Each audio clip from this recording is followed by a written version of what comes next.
Estamos de volta com o programa Presença Espírita na Bíblia. Esse nome é título de um dos últimos livros que eu escrevi e que é uma coletânea de matérias da minha coluna no diário O Tempo de Belo Horizonte, às segundas-feiras, e que você pode ler também no site do jornal www.otempo.com.br. E você puxa lá a seção dos colunistas, então você vai me encontrar. E sempre é uma matéria que aborda a doutrina espírita com enfoque bíblico e teológico, de acordo com o estudo que eu fiz, estudando para padre redentorista. Redentorista quer dizer da congregação redentorista, como se diz, congregação dos salesianos, congregação dos capuchinhos, ou também se diz ordem dos franciscanos. E então eu estudei na congregação dos redentoristas, padres redentoristas. Inclusive em São Paulo aqui há uma paróquia aí, eu não sei bem qual que é, mas é dirigida por padres redentoristas.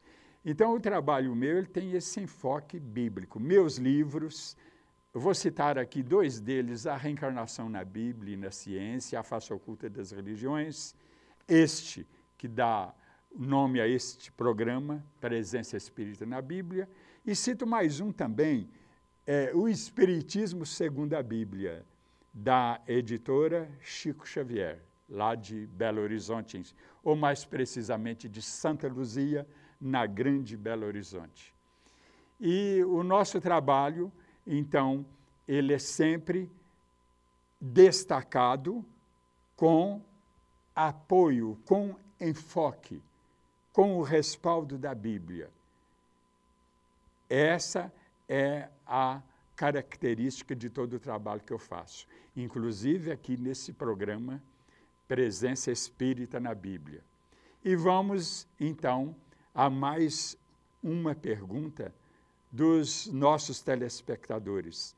Você poderá mandar para nós as suas perguntas, as suas dificuldades que você tem com relação à doutrina espírita e, principalmente, quando você quer encontrar apoio dentro da Bíblia para determinadas questões. Porque a doutrina espírita, como eu sempre digo, ela é uma doutrina, sem querer denegrir nenhuma outra corrente religiosa, ela é a doutrina mais bíblica que existe, respeitando todas as outras doutrinas. A espírita é a mais bíblica. Ela não é dogmática, ela não aceita ou tem dificuldade para aceitar algumas doutrinas dogmáticas.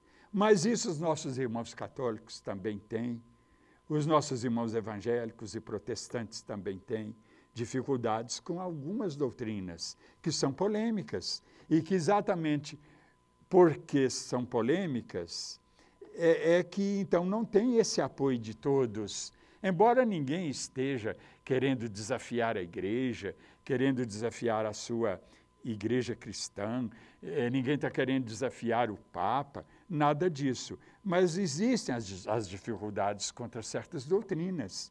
E essas doutrinas exatamente viraram dogmas porque são polêmicas. E são polêmicas porque não tem o respaldo bíblico. E a doutrina espírita, toda ela tem respaldo bíblico. Mas para que isso seja tido por você que está nos prestigiando com a sua audiência, é preciso que você conheça a doutrina espírita.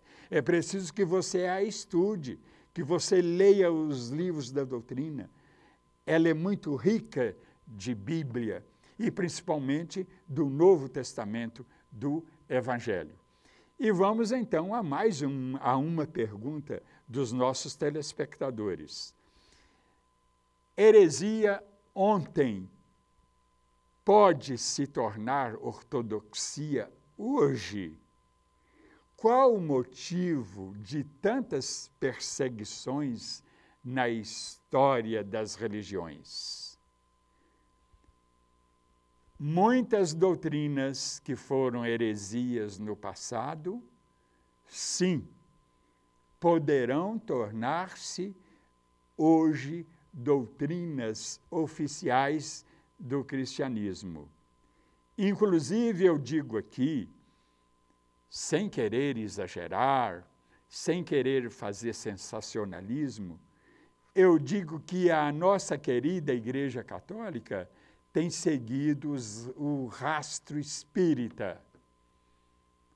Muitas questões hoje espíritas são adotadas pela Igreja. Por exemplo, o Espiritismo, segundo as instruções dos espíritos que se manifestaram na codificação, dirigida por Kardec e comandada pelo Espírito de verdade, que se contatava com Kardec através dos médiuns, que ele ouviu de várias partes do mundo, médiuns sérios. Então, uma das questões que mais foram destacadas é que nós temos que estudar a Bíblia com a razão, com uma fé raciocinada e não uma fé cega.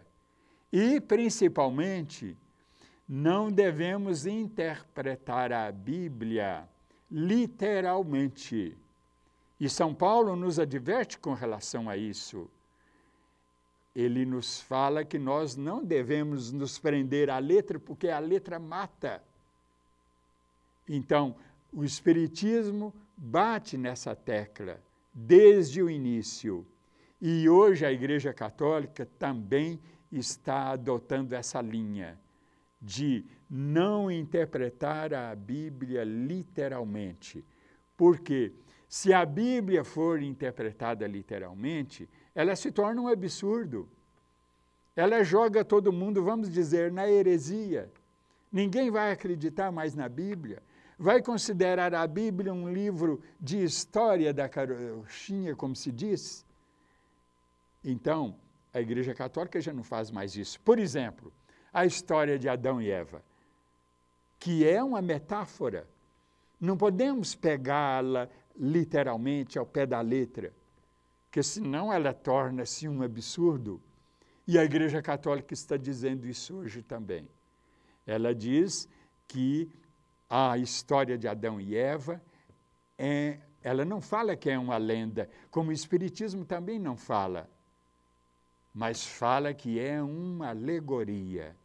E se nós formos estudar essa história, lá em Gênesis, no princípio do Gênesis, na Bíblia masculino, o Gênesis, e nós temos a Gênesis espírita, que é um livro de Kardec, é feminino, mas na Bíblia o Gênesis é masculino. Então, essa história aparece lá no início do Gênesis da Bíblia, e se a gente pegar literalmente, a gente não vai acreditar em nada, porque se torna um absurdo. Agora, metaforicamente, a gente interpretando, dá para entender. Então,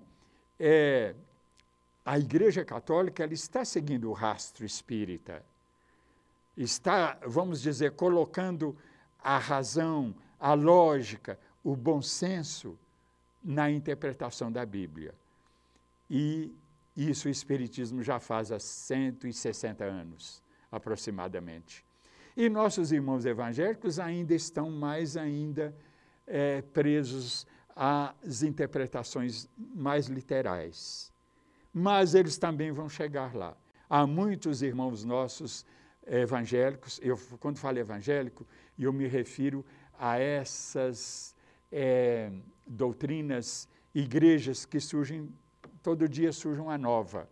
Agora, os protestantes são aqueles daquelas igrejas mais antigas, luteranas, a luterana, eu diria, a metodista, a anglicana.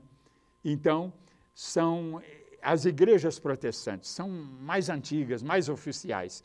E as evangélicas, dos nossos irmãos evangélicos, são essas que surgem e todo dia há uma nova. Existem atualmente no mundo mais de 40 mil correntes evangélicas. Então, elas estão ainda muito assim conservadoras, mas as protestantes estão já também bem avançadas, seguindo também a linha da Igreja Católica. E a Igreja Católica está seguindo mais de perto a linha espírita. É só nós estudarmos isso, nós vamos constatar essa grande realidade. Nós voltaremos a abordar novamente esses assuntos e mande para nós as suas perguntas. Vai aparecer aí na telinha o e-mail nosso. Mande para nós as suas questões em que você tem dificuldades e nós, com muito prazer, vamos dar respostas a elas. Muito obrigado pela sua atenção. Que Deus, Jesus e Maria abençoem a todos nós e até o próximo programa.